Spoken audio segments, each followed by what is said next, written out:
এসো গল্প শুনি বাই প্রকৃতিলীনা চ্যানেলে আপনাদের স্বাগত। যারা গল্প শুনতে ভালোবাসেন তারা আমাদের চ্যানেলে চলে আসতে পারেন। এখানে আমরা নিত্য নতুন গল্প শোনানোর চেষ্টা করব আপনাদেরকে। আর যদি আমাদের গল্প আপনাদের ভালো লাগে তাহলে চ্যানেলটিকে সাবস্ক্রাইব করে বেল আইকনটিকে প্রেস করে রাখবেন। তাহলে নতুন গল্প চ্যানেলে এলেই তার খবর পৌঁছে যাবে আপনাদের কাছে। তাহলে আজকে আর দেরি না করে শুরু করা যাক আজকের নতুন গল্প।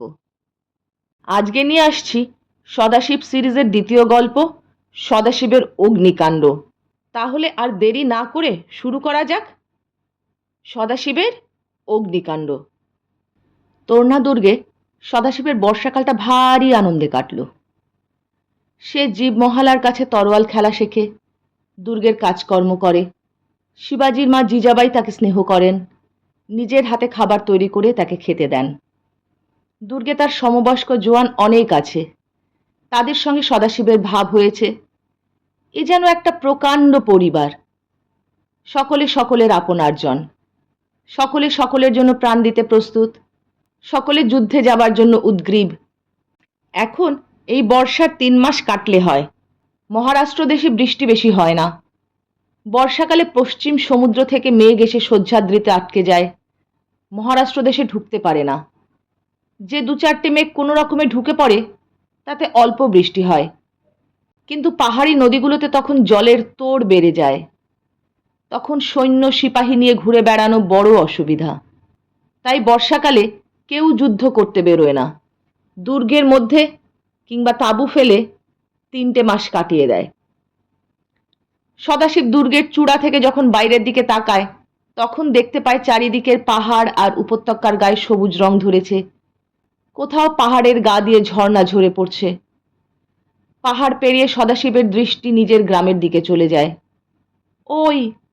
ওদিকে তার গ্রাম, গ্রামে কুঙ্কু আছে। কি করছে সে এখন? ক্রমে বর্ষা শেষ হয়ে এলো, নদীর জল নেমে যাচ্ছে। সকলের মনে উৎসাহ।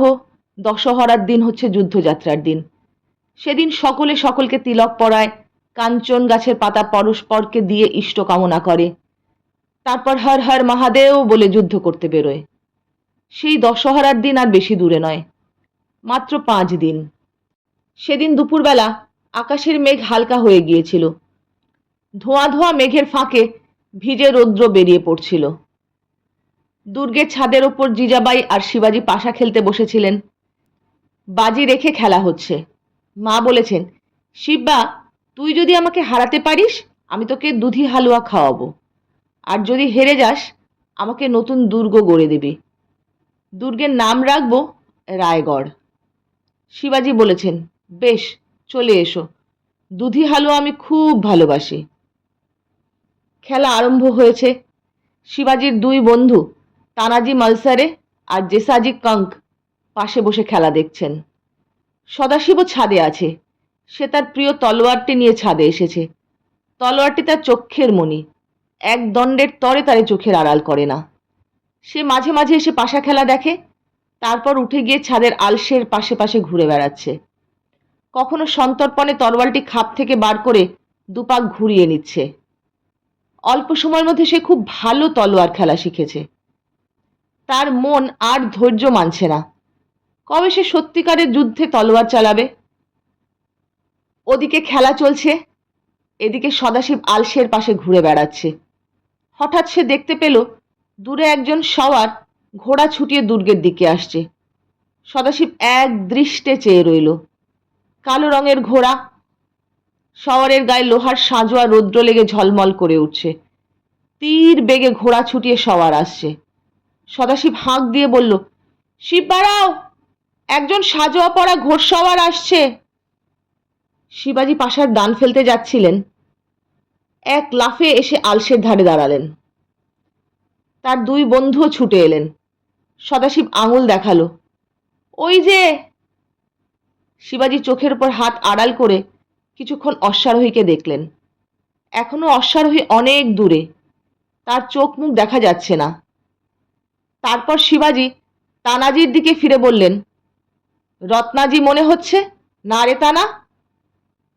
তানাজি শহরের দিকে তাকিয়ে থেকে বললে, রত্নাজি ছাড়া আর কে হতে পারে? ওই যে হাত নাড়ছে, আমাদের দেখতে পেয়েছে, রত্নাজিই বটে। দুর্গচূড়া থেকে এরাও হাত নাড়ল। শিবাজি বললেন, তা না, তুই যা, রত্নাজিকে এখানে নিয়ে আয়, নিশ্চয়ই জরুরি খবর আছে। তানাজি ছাদ থেকে নেমে গেলেন। জেসাজি বাইরের দিকে তাকিয়ে বললেন, সুন্দর ঘোড়াটা, রত্নাজি এমন ঘোড়া পেল কোথায়? শিবাজি হেসে বললেন, নিশ্চয়ই চুরি করেছে। জিজাবাই ডেকে বললেন, কি দেখছিস রে শিব্বা? শিবাজি মার কাছে ফিরে গিয়ে বললেন, মা, রত্নাজি আসছে, বোধহয় গুরুতর খবর আছে। মা উঠে বললেন, আমি তবে যাই, রত্নাজির জন্য খাবার তৈরি করি গিয়ে। তোরা এখানেই থাকবি তো?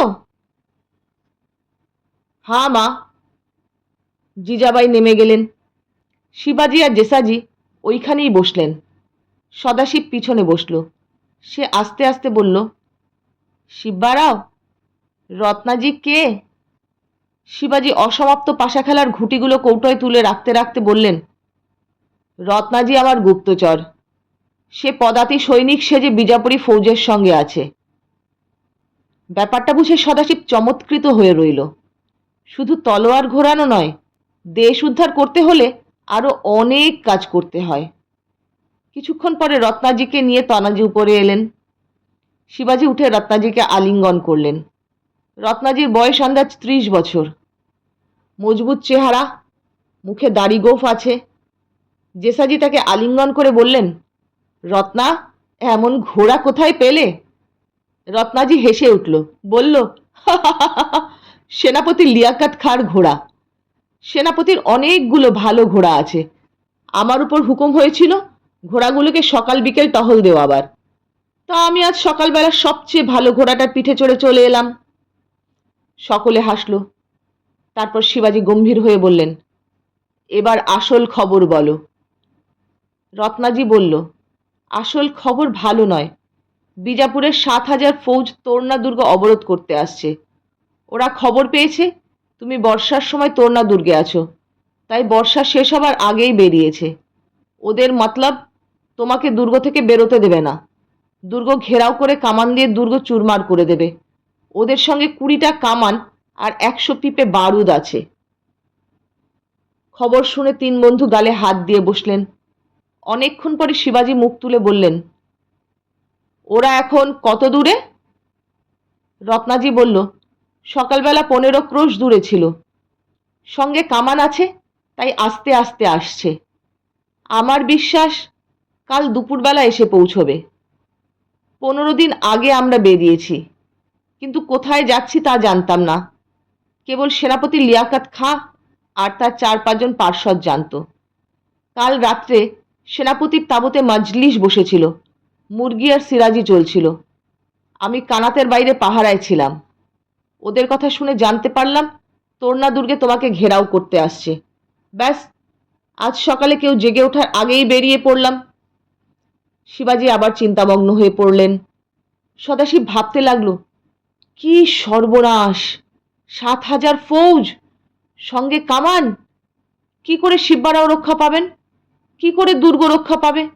হে মা ভবানী, আমাকে বুদ্ধি দাও, যেন শিবাজি মহারাজকে রক্ষা করতে পারি। অনেকক্ষণ পরে শিবাজি কথা কইলেন। বন্ধুদের দিকে চেয়ে বললেন, তোমরা কি বলো? এখন উপায় কি? তানাজি বললেন, তুমি বলো, তুমি যা বলবে তাই হবে। শিবাজি তখন বলতে আরম্ভ করলেন, তোরনা দুর্গে এখন মাত্র 250 যোদ্ধা আছে। 250 লোক নিয়ে 7,000-এর বিরুদ্ধে যুদ্ধ করা যায় না। ওদের সঙ্গে কামান আছে, আমাদের একটা বন্দুক পর্যন্ত নেই। এ অবস্থায় উপায় কি? 2টো রাস্তা আছে। এক, দুর্গ ছেড়ে পালানো, তাতে প্রাণ বাঁচবে বটে, কিন্তু দুর্গ ওদের দখলে চলে যাবে। দ্বিতীয় রাস্তা, দুর্গের তোরণ বন্ধ করে বসে থাকা, কিন্তু ওদের সঙ্গে 20টা কামান আছে। তোরনা ছোট দুর্গ, ওরা কামান দেখে দুর্গ ধুলো করে উড়িয়ে দেবে। শিবাজি চুপ করলেন। সকলে তার মুখের পানে চেয়ে রইল। শেষে জেসাজি বললেন, এছাড়া অন্য রাস্তা নেই? শিবাজি প্রশ্ন করলেন। এ দুটো রাস্তার একটাও তোমাদের পছন্দ নয়? সকলে একসঙ্গে মাথা নাড়লেন। না। শিবাজি তখন একটু হেসে বললেন, আমার মাথায় একটা বুদ্ধি এসেছে। এখন আমাদের একমাত্র ভরসা বারুদের পিপে। সবাই অবাক। বারুদের পিপে? হ্যাঁ, ওদের সঙ্গে 100 পিপে বারুদ আছে, সেই বারুদই এখন আমাদের ভরসা।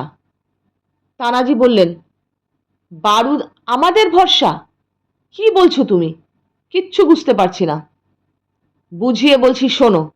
এই বলে শিবাজি দ্রুত কণ্ঠে তার মতলব প্রকাশ করলেন। শুনে সকলের চোখ উৎসাহে জ্বলজ্বল করে উঠল। তানাজি নিজের উরুতে প্রচণ্ড চাপড় মেরে বললেন, আমি যাব। জেসাজি বললেন, তোর যে প্রকাণ্ড চেহারা, তোকে মানাবে না, আমি যাব। রত্নাজি করুণ স্বরে বলল, আমাকে যে দেখলেই চিনে ফেলবে, নইলে আমি যেতাম। শিবাজি বললেন, তোমাদের কাউকে দিয়ে হবে না। তানাজি বললেন, তবে কি তুমি যাবে নাকি? না, সে হবে না, তোমাকে আমরা যেতে দেব না। শেষকালে যদি? শিবাজি বললেন, না, আমি যাব না, যাবে সদাশিব।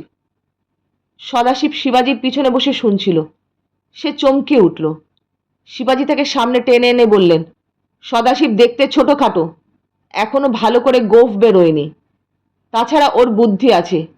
এ কাজ যদি কেউ পারে তো সদাশিব। আনন্দে সদাশিবের বুক নেচে উঠল। সে বলল, রাজা, কি করতে হবে আমাকে শিখিয়ে দাও। শিবাজি তখন সদাশিবকে শেখাতে আরম্ভ করলেন। পরদিন ভোরবেলা, তখনও সূর্যোদয় হয়নি। দুর্গের লৌহ কপাট একটু ফাঁক হলো। ভিতর থেকে বেরিয়ে এলো সদাশিব আর এক পাল ছাগল। কবাট আবার বন্ধ হয়ে গেল। সদাশিবের গায়ে ছেঁড়া ময়লা জামা কাপড়। তার ডান হাতে পাঁচন বাড়ি, পাঁচন বাড়ির মুঠ লোহা দিয়ে বাঁধানো। বাঁ হাতে নারকেলের ছোবড়ার লম্বা দড়ি গোল করে পাকানো। সে একবার পিছন ফিরে দুর্গ দ্বারের পানে তাকালো, তারপর ছাগলের পিছন পিছন চলল। দুর্গে গোটা 20 ছাগল থাকে, কারণ মা জিজাবাই ছাগলের দুধ খান। একটা ছোট ছেলে রোজ ছাগলগুলোকে চড়াতে নিয়ে যায়, কিন্তু আজ সে আসেনি। তার বদলে সদাশিব ছাগল চড়াতে বেরিয়েছে। ছাগলগুলো লাফাতে লাফাতে ম্যাঁ ম্যাঁ করে ডাকতে ডাকতে চলল। দুর্গের কাছে পিঠে ঘাস বা ঝোপঝাড় নেই, পাথর ছড়ানো মাটি। তারপর ক্রমে ঘাস গজাতে শুরু করেছে। সমতলে নেমে এলে শুধু ঝোপঝাড় নয়, 2-4টে বড় গাছও দেখা যায়। বর্ষার জলে সব সবুজ হয়ে উঠেছে। ছাগলগুলো সেই জঙ্গলের মধ্যে ঢুকে চড়তে লাগলো। সূর্য উঠল। আজ আকাশে বেশি মেঘ নেই। সদাশিব ছাগলের সঙ্গে সঙ্গে ঘুরছে, আর তার চোখ দুটো চারিদিকে ঘুরছে। যেদিক থেকে কাল দুপুরবেলা রত্নাজি ঘোড়ায় চড়ে এসেছিল, সেই দিকেই তার চোখ বারবার যাচ্ছে, কিন্তু সেদিকে এখনো মানুষের সাড়া শব্দ নেই। পেছনে দুর্গের কালো মূর্তি আকাশের গায়ে মাথা তুলেছে। সব ঘিরে শুয়ে আছে উঁচু নিচু পাহাড়ের সারি। নিস্তব্ধ সকাল। ক্রমে বেলা বাড়তে লাগলো। ছাগলেরা ঝোপঝাড় খেতে খেতে এগিয়ে চলেছে। সদাশিব তাদের পিছনে আছে। 2-1টা ছাগল যখন এদিক ওদিক ছিটকে পড়ছে, তখন তাদের তাড়িয়ে দলে ফিরিয়ে আনছে। সদাশিব গাঁয়ের ছেলে, ছাগল চড়ানো তার কাছে নতুন কিছু নয়। ছাগল চড়াতে চড়াতে সে বেশ খানিকটা দূরে চলে এলো। মাঝে মাঝে রৌদ্র ফুটে বেরোচ্ছে, আবার মেঘের আড়ালে ঝাপসা হয়ে যাচ্ছে। পাহাড়ের গায়ে মেঘের ছায়া ওঠানামা করছে। মাটিতে অসংখ্য পাথরের টুকরো পড়ে রয়েছে। তার মধ্যে চকমকি পাথর আছে, সেগুলো সূর্যের আলো লেগে ঝকমক করে উঠছে। সদাশিব এক টুকরো নুড়ির মতো চকমকি পাথর হাতে তুলে নিয়ে ঘুরিয়ে ফিরিয়ে দেখল। তার মুখে একটু হাসি ফুটে উঠল। সে নুড়িটা কোমরে গুজে নিয়ে আবার ছাগলের পিছনে চলল। সূর্য মাথার উপর উঠেছে। সদাশিব ছাগলের পাল নিয়ে দুর্গ থেকে প্রায় ক্রোশখানেক দূরে এসে পড়েছে। এমন সময় পাহাড়ের দিক থেকে আওয়াজ শুনে সে কান খাড়া করল। আওয়াজ নয়, আওয়াজের প্রতিধ্বনি। গ্রীষ্মকালে শুকনো ঘাসের ওপর দিয়ে যখন দুপুরবেলার গরম হাওয়া বয়ে যায়, তখন যেরকম শব্দ হয়, সেই রকম শব্দ। বিজাপুরের 7,000 ফৌজ আসছে। এখনো ওদের চোখে দেখা যাচ্ছে না, কিন্তু তারা আসছে। আর খানিকক্ষণ পরে তাদের দেখা গেল, ওই দূরের পাহাড়ের ফাঁক দিয়ে পিলপিল করে বেরোচ্ছে। আগে আগে আসছে ঘোড়সওয়ারের দল, তার পিছনে পদাতিক, তারপরে 20টা গরুর গাড়ির ওপর 20টা কামান। প্রত্যেক গরুর গাড়ি টানছে 8-10টা বলদ। তারপর আরো অগুন্তি গরুর গাড়িতে তাঁবু, রসদ, আরো কত কি। একসঙ্গে এত মানুষ সদাশিব জীবনে কখনো দেখেনি। সে গোল গোল চোখ করে তাকিয়ে রইল। তার বুক দুরু দুরু করে উঠল।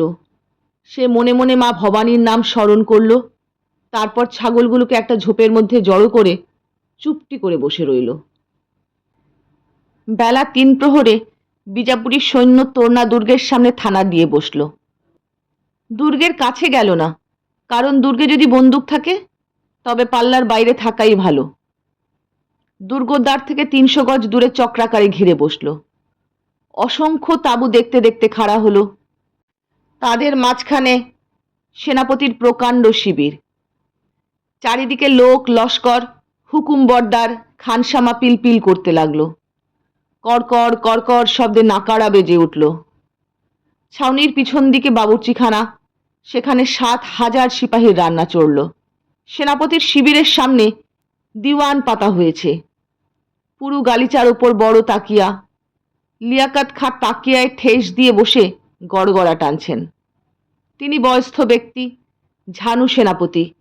গড়গড়া টানতে টানতে তিনি দুর্গের দিকে তাকিয়ে আছেন। দুজন পার্ষদ হাঁটু মুড়ে তার সামনে বসে আছেন। সেনাপতি ক্লান্ত, মাঝে মাঝে 2-একটা কথা বলছেন। সেনাপতি লিয়াকত খাঁ দুর্গের দিক থেকে চোখ নামিয়ে বললেন, পাহাড়ি ইঁদুর খাঁচায় ধরা পড়েছে, পালাতে পারেনি। একজন পার্ষদ বললেন, পালাবার সময় পায়নি, পালালে কিল্লার দরজা খোলা থাকতো। সেনাপতি বললেন, ও থেকে কিছু বলা যায় না। শিবাজি ভয়ানক ধূর্ত, 2-1 লোককে কিল্লায় রেখে বাকি সকলকে নিয়ে পালাতে পারত, কিন্তু পালায়নি, দুর্গেই আছে। আমি চরের মুখে খবর পেয়েছি। অন্য পার্ষদ জিজ্ঞাসা করলেন, আর সেই বেঈমান ঘোড়া চোরটা? সেনাপতির মুখ লাল হয়ে উঠল। তিনি বললেন, সে হারামখোর কুত্তাটা শিবাজির গুপ্তচরই বটে। কাল দুপুরবেলা কিল্লায় এসেছে। শিবাজি খবর আগেই পেয়েছে, কিন্তু লুঠের মাল নিয়ে পালাবার সময় পায়নি। এখন আর যাবে কোথায়? সবাইকে একসঙ্গে তোপের মুখে উড়িয়ে দেব। এই সময় একজন জোয়ান ফৌজদার এসে সেলাম করে দাঁড়ালো।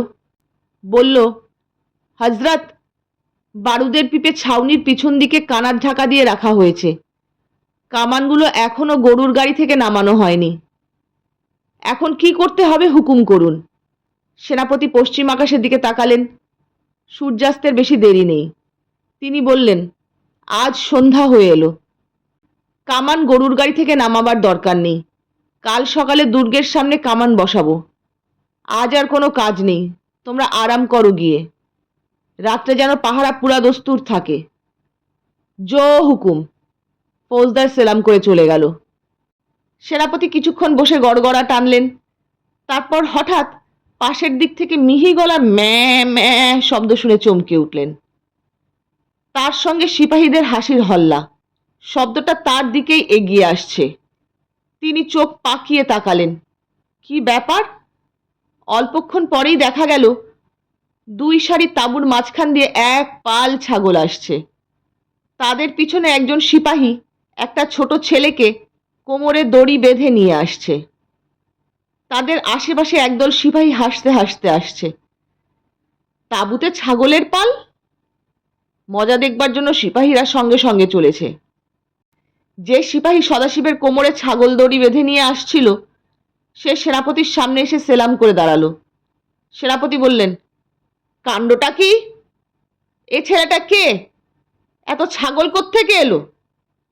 সিপাহী বলল, হজরত, এই ছেলেটা ছাগলগুলোকে নিয়ে ছাউনির পশ্চিম দিকে জঙ্গলের মধ্যে লুকিয়েছিল। ম্যাঁ ম্যাঁ শব্দ শুনে আমি গিয়ে ওদের ধরেছি। সাব্বাস! সেনাপতি তার বড় বড় চোখ সদাশিবের দিকে ফিরিয়ে মোটা গলায় বললেন, তুই কে রে? সদাশিব ভ্যা করে কেঁদে ফেলল। যেসব সিপাহী মজা দেখতে এসেছিল তারা হো হো করে হেসে উঠেই আবার চুপ করল। সেনাপতির সামনে হাসলে গোস্তাখি হবে, সেনাপতির সামনে হাসলে গোস্তাখি হয়। সেনাপতি দেখলেন ছেলেটার বয়স 14-15-র বেশি নয়। তার সামনে এসে খুব ভয় পেয়েছে। তিনি গলার আওয়াজ একটু নরম করে বললেন, ভয় নেই, তুই ছাগল কোথায় পেলি? সদাশিবের কান্না একটু কমল। সে বলল, দুর্গের ছাগল, আমি চড়াই। সেনাপতি তখন তাকে জেরা করতে আরম্ভ করলেন, তুই দুর্গে থাকিস? সদাশিব বলল, হ্যাঁ। শিবাজি দুর্গে আছে? হ্যাঁ আছে। আর কে আছে? আরো 200-300 লোক আছে। কাল বাইরে থেকে কোনো লোক দুর্গে এসেছিল? আমি জানি না, আমি ভোরবেলা ছাগল চড়াতে বেরোই, সন্ধ্যাবেলা দুর্গে ফিরে যাই। আজ ফিরে যাসনি কেন? ফিরে যাচ্ছিলাম, এমন সময় তোমরা এসে পড়লে। আমি ভয়ে ঝোপের মধ্যে লুকিয়ে রইলাম। সদাশিবের আকার প্রকার দেখে সেনাপতি লিয়াকত খান বিশ্বাস হলো যে সে সত্যি কথা বলছে। তার সামনে মিথ্যে কথা বলবে এত বুদ্ধি তার নেই। তিনি তখন সিপাহীকে বললেন, ওর কোমরের দড়ি খুলে দাও। দড়ি খোলা হলে সদাশিব দড়ি আর লাঠি হাতে মাটিতে বসে আবার কাঁদতে শুরু করলো। সেনাপতি বললেন, আবার কি হলো? সদাশিব বলল, আমি দুর্গে ফিরে যাব। দুর্গে ফিরে যাবি কি করে? দুর্গের দরজা বন্ধ। আমার যে বড্ড খিদে পেয়েছে। সিপাহীরা হেসে উঠল। সেনাপতিও একটু হাসলেন, বললেন, এটাকে নিয়ে যা, কিছু খেতে দে, আর ছাগলগুলোকে বাবুর্চিখানায় পাঠিয়ে দে। যে সিপাহী সদাশিবকে ধরে এনেছিল সে তাকে বাবুর্চিখানার দিকে নিয়ে চলল। যেতে যেতে জিজ্ঞাসা করল, কি খাবি? সদাশিব বলল, বাজরির রুটি আর চিঞ্চের চাটনি। বাজরির রুটি আর তেঁতুলের চাটনি? সিপাহী হেসে উঠল, বলল, কোফতা কাবাব খাবি না? সদাশিব বলল, সে কাকে বলে? গোশত। গোশত খাসনি কখনো? না, ও খেলে জাত যায়, ও আমি খাবো না। বিজাপুরি ফৌজে অনেক হিন্দু সৈন্যও ছিল, তাদের আলাদা আলাদা রান্নার ব্যবস্থা। সিপাহী সদাশিবকে সেইখানে নিয়ে গেল। খোলা জায়গায় উনুন জ্বালিয়ে রান্না চড়েছে। অনেক টিকিধারী পাচক রান্না করছে। সিপাহী একজনকে ডেকে বলল, সেনাপতির হুকুম, এই ছেলেটাকে খেতে দাও। পাচক জিজ্ঞাসা করল, এ কে? সিপাহী বলল, অত খোঁজে তোমার দরকার কি? যা বলছি করো। বলে সিপাহী চলে গেল। সদাশিব একা। ছাগলগুলোকে অন্য সিপাহীরা কান ধরে মুসলমানদের বাবুর্চিখানায় নিয়ে গেছে। সদাশিবের মনে একটু দুঃখ হলো, কিন্তু কি করবে? সে দড়িটা কোমরে জড়িয়ে নিল, লাঠিটা পাশে রেখে মাটিতে বসে এদিক ওদিক দেখতে লাগলো। এটা ছাউনির পিছনের দিক। কিছু দূরে 2 সারি গরুর গাড়ির উপরে মোটা মোটা কামান চাপানো রয়েছে, যেন তাল গাছের গুড়ি। 2 সারির মাঝখানে সরু গলির মতন জায়গায় কানাত ঢাকা কুপোর মতো জিনিস রয়েছে। 2জন দাড়িওয়ালা চৌকিদার বল্লম কাঁধে গরুর গাড়ির সারির দুপাশে পাহারা দিচ্ছে। সদাশিব আন্দাজ করল কানাত ঢাকা জিনিসগুলো বারুদের পিপে। পাছে বৃষ্টি হয়, বারুদ ভিজে যায়, তাই কানাত ঢাকা রয়েছে। কিছুক্ষণ পরে পাচক সদাশিবকে খাবার এনে দিল। জোয়ারির মোটা রুটি, তুরের ডাল আর তেলাকচুর ভাজি, তার সঙ্গে ঘি। সদাশিব পেট ভরে খেল। তখনও রাত্রি হয়নি, কিন্তু অন্ধকার ঘনিয়ে এসেছে। সদাশিব খাওয়া শেষ করে ছাউনির এখানে ওখানে ঘুরে বেড়াতে লাগলো। চারিদিকে লোক লস্কর, হামাল, পিয়াদা নিজের নিজের কাজে ব্যস্ত। সদাশিবকে কেউ গ্রাহ্য করল না। ক্রমে রাত্রি হলো, চারিদিকে মশাল জ্বলে উঠল। প্রত্যেক তাঁবুতে ভারে ভারে খাবার যাচ্ছে। সিপাহীরা খেতে বসেছে। এই ফাঁকে সদাশিব রাত্রির মতো একটা আস্তানা খুঁজতে বেরুলো। যেখানে কামানের গরুর গাড়ি সাজানো ছিল সেখান থেকে 20-25 গজ দূরে এক গাদা ফালতু তাঁবু আর কানাত পড়েছিল। সদাশিব তারই মধ্যে গিয়ে গুটিসুটি পাকিয়ে শুয়ে রইল। আকাশে পঞ্চমীর চাঁদ পাতলা মেঘের ফাঁকে ফাঁকে দেখা যাচ্ছে। ওদিকে গরুর গাড়ির দুপাশে দুজন চৌকিদার টহল দিচ্ছে। সদাশিব পাঁচন বাড়িটা জড়িয়ে নিয়ে চোখ বুজে শুয়ে রইল। বেশ এক ঘুম দিয়ে সদাশিব চোখ মেলল। চাঁদ অস্ত গেছে। আকাশের মেঘ কেটে গিয়ে এক আকাশ তারা ঝলমল করছে। ছাউনিতে সারা শব্দ নেই, সবাই ঘুমিয়ে পড়েছে। সদাশিব তাঁবু আর কানাতের বিছানার ওপর আস্তে আস্তে উঠে বসল। কোমরে হাত দিয়ে দেখল নারকেল ছোবড়ার দড়ি আর চকমকি পাথর ঠিক আছে। লোহা বাঁধানো পাচন বাড়িও হাতের কাছে আছে। এতক্ষণে তার চোখে অন্ধকার সয়ে গেছে। তার কানও খুব তীক্ষ্ণ। সে সমস্ত ইন্দ্রিয় সজাগ করে কিছুক্ষণ শক্ত হয়ে বসে রইল। না, ছাউনির সবাই ঘুমোয়নি, চৌকিদারেরা জেগে আছে। কামানের পাশে দুজন চৌকিদার আগের মতোই টহল দিচ্ছে। তাছাড়া কয়েকজন চৌকিদার মশাল জ্বালিয়ে সমস্ত ছাউনি ঘিরে চক্কর দিচ্ছে। তারা চক্কর দিতে দিতে মাঝে মাঝে চিৎকার করে হাঁক দিচ্ছে, হুঁশিয়ার, হুঁশিয়ার, দুশ্মনের এলাকায় সাবধানে ঘুমো। মশালের আলোতে চৌকিদারদের দেখে মনে হয় ওরা মানুষ নয়, প্রেত মূর্তি। ওদের বিকট হাঁক শুনে পিলে চমকে ওঠে। সদাশিব মনে মনে মা ভবানীর নাম স্মরণ করে নিল। তারপর হামাগুড়ি দিয়ে তাঁবুর গাদা থেকে নামল। যেদিকে বারুদের পিপে কানাত ঢাকা আছে সেই দিকে চলল। কালো বিড়াল অন্ধকারে যেভাবে চলে সেইভাবে চলল। একটুও শব্দ হলো না। যে চৌকিদারগুলো ছাউনির চারপাশে ঘুরে ঘুরে পাহারা দিচ্ছে তারা অন্যদিকে চলে গেল। যে দুজন কামান পাহারা দিচ্ছে তাদের মশাল নেই, অন্ধকারেই পাহারা দিচ্ছে। তারা একবার কামানের সারির এধারে আসছে, একবার ওধারে চলে যাচ্ছে। সদাশিব কামানের সারির 10-12 গজের মধ্যে এসে একটা ঝোপের আড়ালে মাটিতে বুক দিয়ে শুয়ে পড়ল।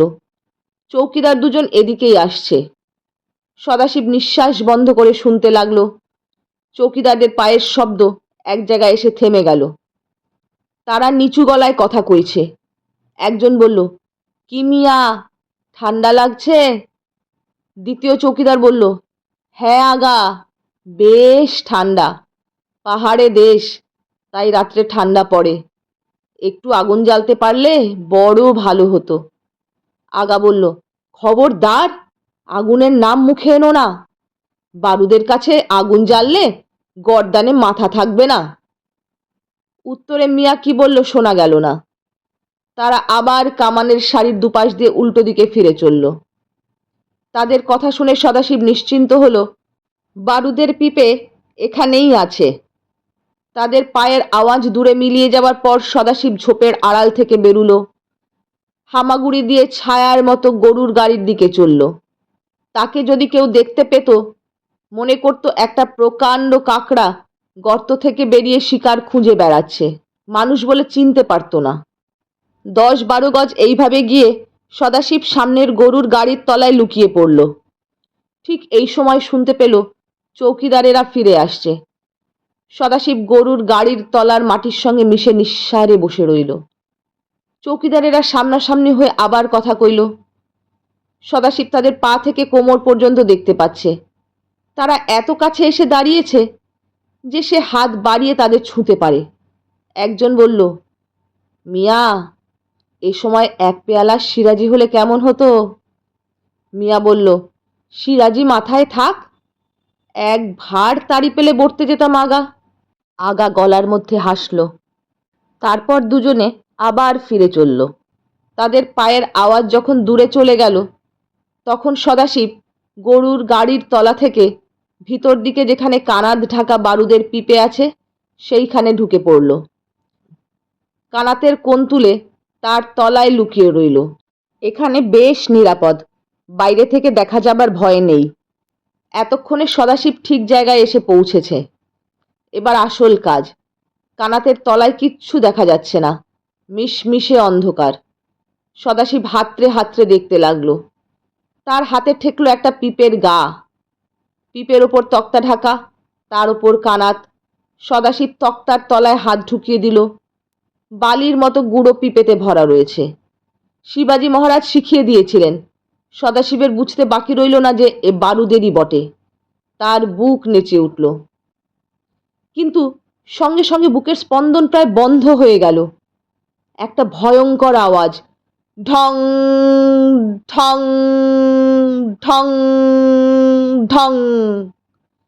নিঃশব্দ রাত্রির মাঝখানে এই আওয়াজ যেন আকাশ ফাটিয়ে বেরিয়ে এলো। কিছুই নয়, ছাউনিতে রাত দুপুরের ঘণ্টা বাজছে।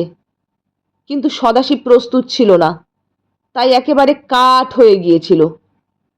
ঘণ্টা থেমে যাবার পরও সে খানিকক্ষণ আড়ষ্ট হয়ে বসে রইল। তারপর শুনতে পেল ছাউনির চৌকিদারেরা হাঁক দিতে দিতে চলে গেল, হুঁশিয়ার হুঁশিয়ার। সদাশিব চাপা নিঃশ্বাস ফেলল। এইবার কোমর থেকে নারকেল ছোবড়ার দড়ি খুলে তার একটা মুখ সে পিপের বারুদের মধ্যে গুজে দিল।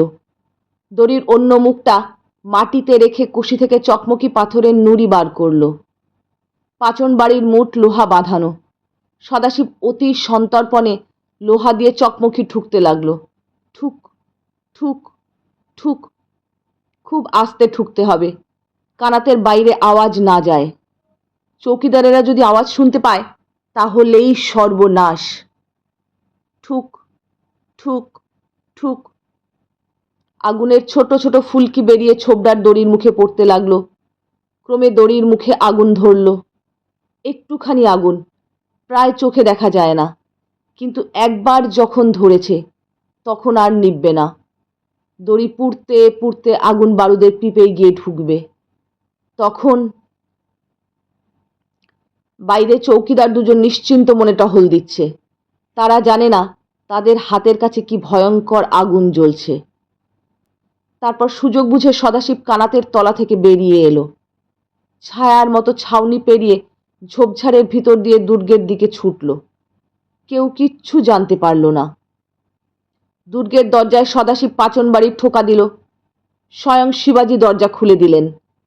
তার পিছনে দুর্গের সমস্ত লোক কাতার দিয়ে দাঁড়িয়ে আছে। শিবাজি জিজ্ঞাসা করলেন, কাজ হয়েছে? সদাশিব বলল, হয়েছে। শিবাজি দুহাতে তাকে বুকে জড়িয়ে ধরলেন। দুর্গের ছাদে আলসের ধারে সবাই দাঁড়িয়ে আছে। অন্ধকার ভেদ করে তাদের দৃষ্টি দূরে ওই ছাউনির ওপর গিয়ে পড়ছে। ছাউনি ভালো দেখা যাচ্ছে না, কেবল তারার আলোয় সাদা তাঁবুর আভা, আর তাদের ঘিরে জোনাকির মতো মশালের আলো পাক খাচ্ছে। শিবাজি মাঝখানে দাঁড়িয়েছেন। তার এক পাশে সদাশিব, অন্য পাশে তানাজি আর জেসাজি। কারুর মুখে কথা নেই, সবাই যেন নিঃশ্বাস বন্ধ করে প্রতীক্ষা করছে। নির্দয় শত্রুর হাত থেকে উদ্ধারের একমাত্র উপায় নারকেল ছোবড়ার দড়ির মুখে একটুকু আগুন। সময় যেন আর কাটে না, এক একটি মুহূর্ত কাটছে। আর সদাশিব ভাবছে, কি হলো, এখনো কিছু হচ্ছে না কেন? 3 হাত দড়ি জ্বলতে এতক্ষণ সময় লাগে, তবে কি আগুন নিভে গেছে? ক্রমে পূবের আকাশে একটুখানি আলোর ছোঁয়া লাগলো। দক্ষিণ দিক থেকে কনকনে ঠান্ডা বাতাস বইতে লাগলো। রাত্রি শেষ হয়ে আসছে। হঠাৎ ছাউনির মাটি বিদীর্ণ করে আগুনের একটা উচ্ছ্বাস আকাশে ছড়িয়ে পড়ল। তার তীব্র আলোতে চোখ ঝলসে যায়। তারপর এলো আওয়াজ, কি ভীষণ আওয়াজ! 1 লক্ষ রাক্ষস যেন একসঙ্গে গর্জন করে উঠল। একটা দমকা হাওয়া আগুনের হলকার মতো দুর্গের ওপর দিয়ে বয়ে গেল। আবার অন্ধকার। হর হর মহাদেব! দুর্গের ছাদে তানাজি টপ করে সদাশিবকে কাঁধে তুলে নিয়ে নাচতে লাগলেন। শিবাজি বললেন, জয় মা ভবানী! চলো, এক্ষুনি দুর্গ থেকে বেরুতে হবে। ভোরের আলো ফুটতে না ফুটতে শিবাজি তার 250 সৈন্য নিয়ে বেরুলেন। যেখানে ছাউনি ছিল সেখানে ছাউনির চিহ্ন নেই। প্রায় 500 সিপাহীর মৃতদেহ পড়ে আছে। জ্যান্ত মানুষ একটাও নেই, সব পালিয়েছে। ঝলসানো মাটির ওপর কেবল তালগাছের গুড়ির মতো কামানগুলো পড়ে আছে। গরুর গাড়িগুলো পুড়ে ছাই হয়ে গেছে। তবু ছাউনিতে এবং তার আশেপাশের জায়গায় অনেক জিনিস পাওয়া গেল। টাকা, মোহর, হাড়ি, কুড়ি, বল্লম, তলোয়ার, আরো কত ধাতু নির্মিত জিনিস। শিবাজির সৈন্যরা যে যা পেল দখল করলো। শিবাজি কামানগুলোকে দখল করলেন। কামান দুর্গে তুলে নিয়ে যাওয়া হলো। একটা কামান তুলে নিয়ে যেতে 30 জন করে লোক লাগলো। অনেক কামান গোলাও চারিদিকে পড়েছিল, সেগুলোকেও আনা হলো। শিবাজি বললেন, এই কামান দিয়ে আমি তোরনা দুর্গ রক্ষা করব। যত ইচ্ছা শত্রু আসুক, আর ভয় করি না। সদাশিব বলল, কিন্তু বারুদ?